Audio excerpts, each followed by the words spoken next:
السلام عليكم ورحمة الله وبركاته. الحمد لله وكفى وسلام على عباده الذين اصطفى. أما بعد فأعوذ بالله من الشيطان الرجيم. بسم الله الرحمن الرحيم. يا أيها الناس اعبدوا ربكم الذي خلقكم والذين من قبلكم لعلكم تتقون. صدق الله العظيم. সম্মানিত উপস্থিতি, আজকের আমাদের আয়োজন হকের আওয়াজের পক্ষ থেকে আজকের এই অনুষ্ঠানে আল্লাহ পাক আমাদেরকে আসার বসার তৌফিক দান করেছেন। আমি আপনাদের সম্মুখে আজকে একটি বিষয়ের উপর আলোচনা করার নিয়ত করেছি। আমাদের ধারাবাহিকভাবে একটা আলোচনা চলছে, সেটি হলো আজকে আমাদের মুসলমানদের উপর তিন ধরনের অপসংস্কৃতি সভ্যতা প্রভাব করেছে, আমরা প্রভাবিত হয়েছি। একটি হলো হিন্দু অপসংস্কৃতি, হিন্দু সভ্যতা, আর একটি হলো ব্রিটিশ সভ্যতা, আর একটি হলো দরবারি সভ্যতা। এই সভ্যতার প্রভাবে প্রভাবিত হয়ে আমরা আমাদের ঈমান হারাচ্ছি, আমরা চিরস্থায়ী জাহান্নামে হচ্ছি। দেখুন, আমরা আমাদের পূর্বপুরুষগণ, মুসলমানের ঐতিহ্য ছিল ইসলাম সত্য ধর্ম, সেটা প্রভাবিত হবে, সেটা উঁচু হবে। যেমনভাবে সাহাবায়ে কেরাম রিদওয়ানুল্লাহি আলাইহিম আজমাইন ওনারা এক একটি দেশে চলে গিয়েছেন, ওসব দেশে ইসলামের দাওয়াত দিয়েছেন, ইসলাম প্রচার করেছেন। তাদের অল্প কিছু মানুষের ইসলামের প্রচারের কারণে তাদের সভ্যতা, তাদের কালচার পুরো এলাকা পরিবর্তন করেছে। এমনকি এক একটি দেশের ভাষাও পরিবর্তন করে দিয়েছে। পক্ষান্তরে আজ আমরা ঈমান থেকে দূরে সরার কারণে, ইসলাম থেকে দূরে সরার কারণে, কুরআন থেকে দূরে সরার কারণে, হাদিস থেকে দূরে সরার কারণে, আল্লাহ সুবহানাহু ওয়া তাআলা থেকে তা দূরে সরার কারণে, রাসূলুল্লাহ সাল্লাল্লাহু আলাইহি ওয়াসাল্লামের আনুগত্য থেকে দূরে সরার কারণে আজকে আমরা তাদের প্রভাবে প্রভাবিত হয়েছি। আমি আপনাদের সম্মুখে আজকে একটি প্রভাবের উপর আলোচনা করব, যে হিন্দুরা তাদের বিশ্বাস হলো তারা যে কোনো বিষয়কে যার কাছে একটু শক্তি দেখে তার কাছেই মাথা নত করে। যেমন তারা শিরিক করে, যেমন তারা দুর্গার পূজা করে। আর মুসলমানরাও তাদের প্রভাবে প্রভাবিত হয়ে মুসলমানরা দরগার পূজা করে। দুর্গা আর দরগার মধ্যে তেমন কোনো পার্থক্য নেই, মাত্র দুটি পার্থক্য। একটি পার্থক্য হলো হিন্দুদের দুর্গা, একটা হলো ভাষাগত পার্থক্য, আর একটা হলো কাঠামোগত পার্থক্য।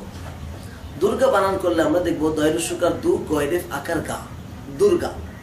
এবার আমরা যদি রস্যকাটা মুছে দেই তাহলে কি হবে? দরগা। এটা হলো একটা পার্থক্য। আর একটা পার্থক্য হলো কাঠামোগত পার্থক্য। আমাদের হিন্দুদের দুর্গা দাঁড়িয়ে থাকে আর মুসলমানদের দরগা শুয়ে থাকে, আর কোনো পার্থক্য নেই। আকীদা বিশ্বাসগত কোনো পার্থক্য নেই, ইবাদত পদ্ধতিগত কোনো পার্থক্য নেই। যেমন হিন্দু ভাইরা যখন দুর্গার কাছে যায়, তারা সুন্দরভাবে মাথায় কিছু ধূপবাতি নিয়ে যায়, কিছু প্রসাদ নিয়ে যায়। ওগুলি নিয়ে ওই প্রসাদ ধূপবাতি দুর্গার সামনে উপস্থাপন করে, পেশ করে। এরপরে তারা হাত জোর করে দুর্গার সামনে সিজদা করে তার কাছে চায়, বলে মা দুর্গা, তুমি শক্তি দেবী, শক্তি দাও, এই দাও, সেই দাও ইত্যাদি বলে। এবার যখন দুর্গার পূজা শেষ হয়ে যায়, তখন সে তার হাতকে, তার নিতম্বকে আর দুর্গার দিকে দেয় না, পিছনের দিকে সে বের হয়ে যায়।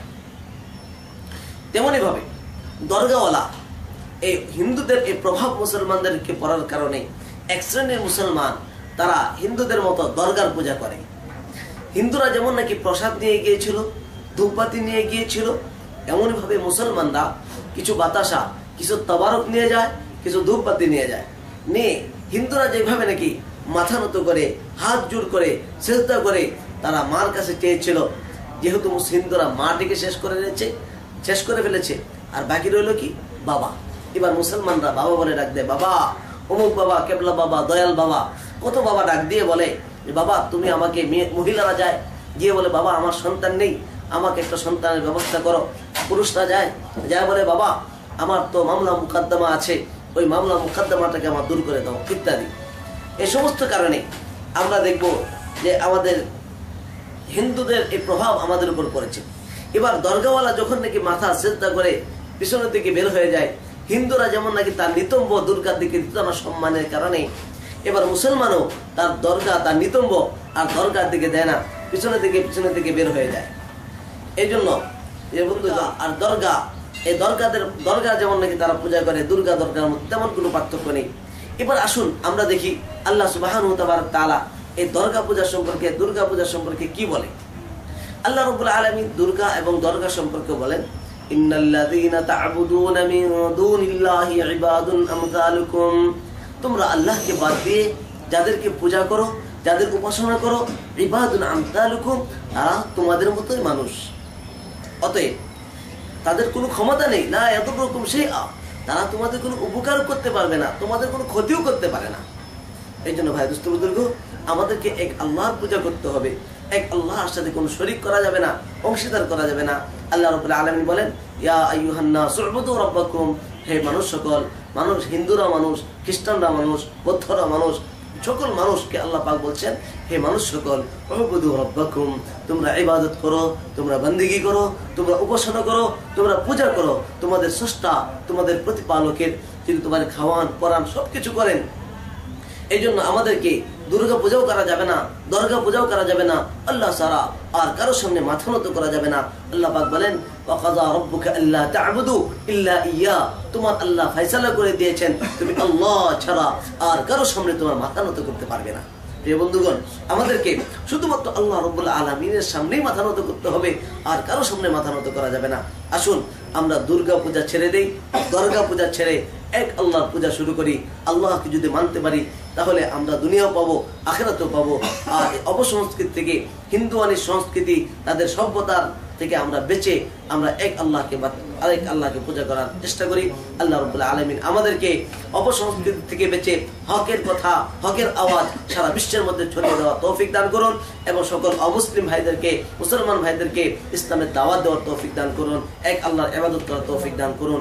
ওয়া আখিরু দাওয়ানা আলহামদুলিল্লাহি রাব্বিল আলামিন। আসসালামু আলাইকুম ওয়া রাহমাতুল্লাহি ওয়া বারাকাতুহু। আল্লাহু আল্লাহু লা